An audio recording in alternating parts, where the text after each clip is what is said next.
Isa ka bang freelance o online seller na walang oras magparehistro sa BIR? My name is Tina from LIC Printing Shop. Ang i-share ko sa inyo kung paano magrehistro sa BIR. Una, kailangan mo munang maghanap ng BIR accredited printer.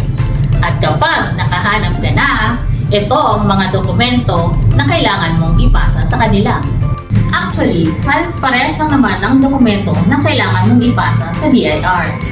Una, kailangan mong magbigay ng ID with signature para sa gagawing Special Power of Attorney na tinatawag na SPA. Kailangan ang ID mo ay naka-address kung saan ka nakatira. At kung hindi naman, kailangan mong kumuha ng barangay certificate as proof of your address. Pangalawa, BPI, PIN number, at kailangan mong sabihin kung VAT or non-VAT ka.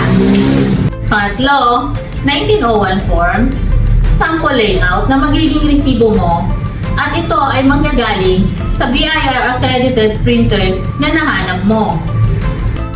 Kapag nakumpleto mo na ang kailangan ni BIR, si accredited printer na ang bahalang maglakad ng mga application mo. Oops! Nga pala, kung maghahanap ka ng BIR accredited printer, message nyo lang po ako para matulungan kita. Bye!